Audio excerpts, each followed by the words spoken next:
I never expected a simple hug to feel like a battlefield.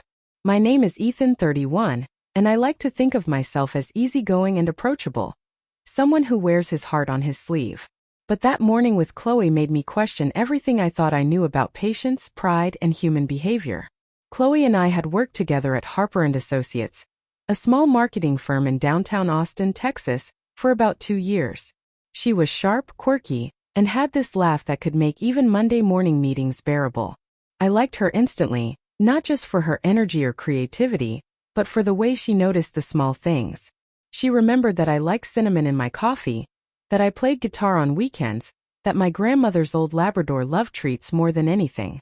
It made me feel seen, something I hadn't felt much outside my close circle of friends.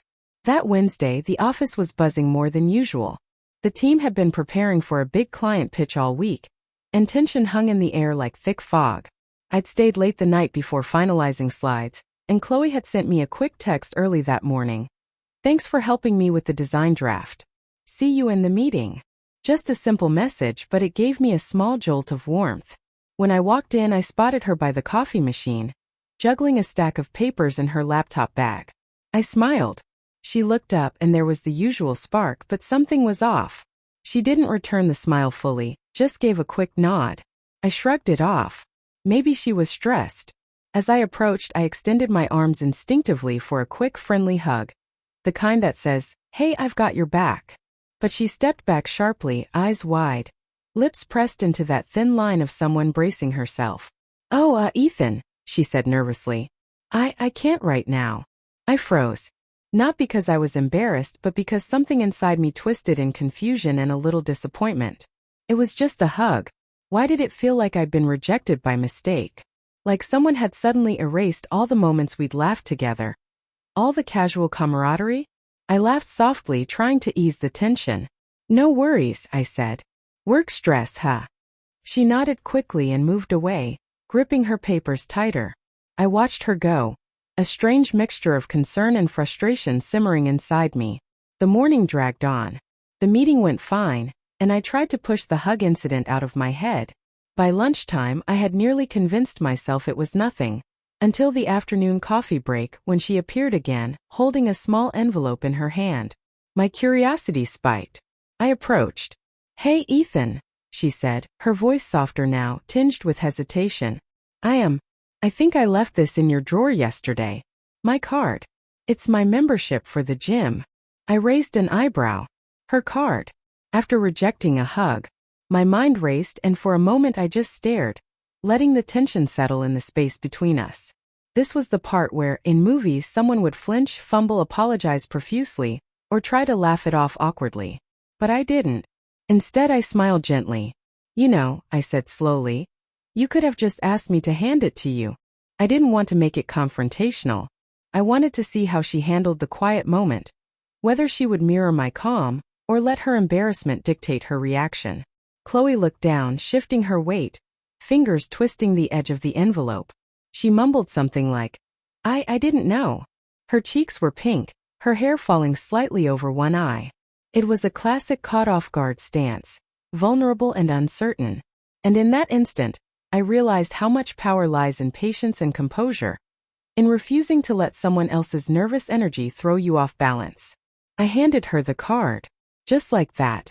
No dramatics, no judgment, no trace of frustration. "Here you go," I said, sliding it across the desk.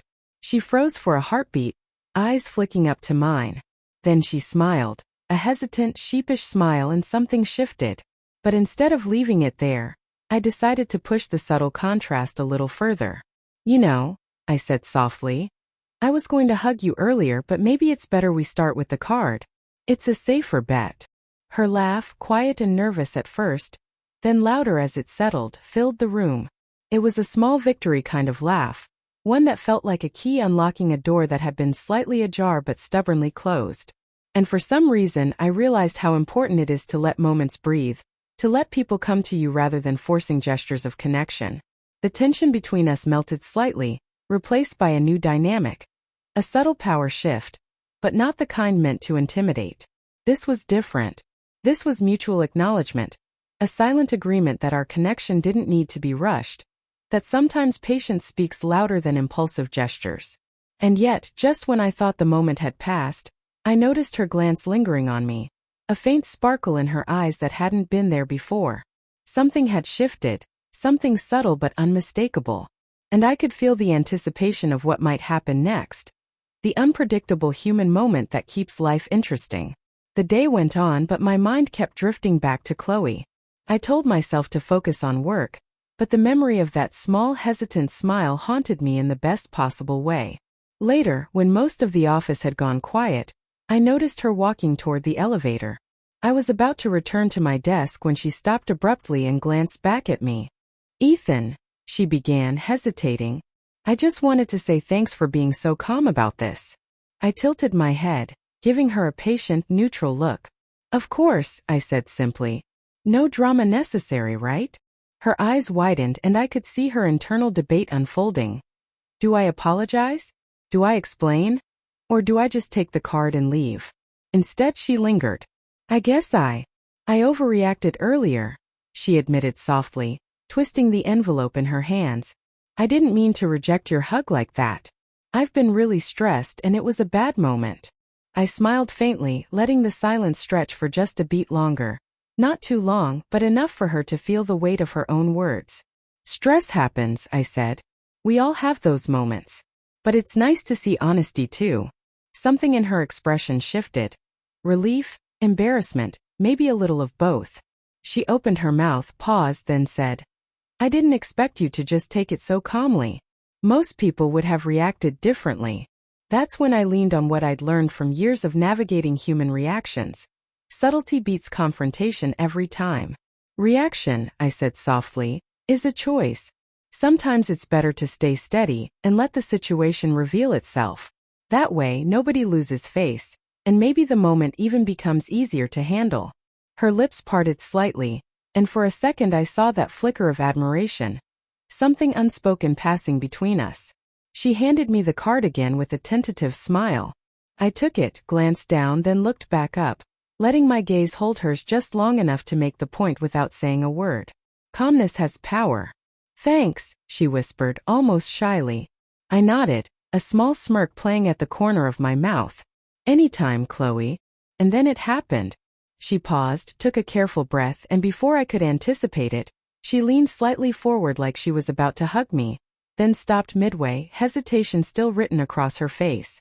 I guess the hug can wait," she murmured. That pause, that tiny shift in posture, told me everything I needed to know.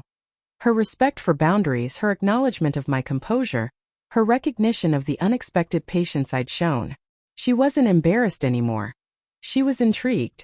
That spark of curiosity in her eyes told me she hadn't expected me to handle it this way, and that surprise gave me leverage in the most understated way possible.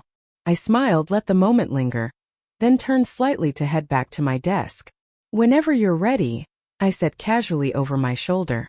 She watched me go, and I swear I could see a small battle waging inside her. Pride, curiosity, maybe even a touch of admiration. It was clear she hadn't faced this kind of reaction before.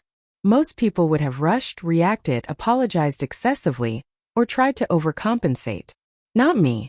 I let it unfold on its own terms, and that was the difference. By the end of the day, the office had emptied. I was tidying my desk when Chloe appeared once more. Bag slung over her shoulder. She looked hesitant but resolute. "Ethan," she said softly. "About this morning." I looked up, curious, and gave a slight nod. She stepped closer, still holding the card.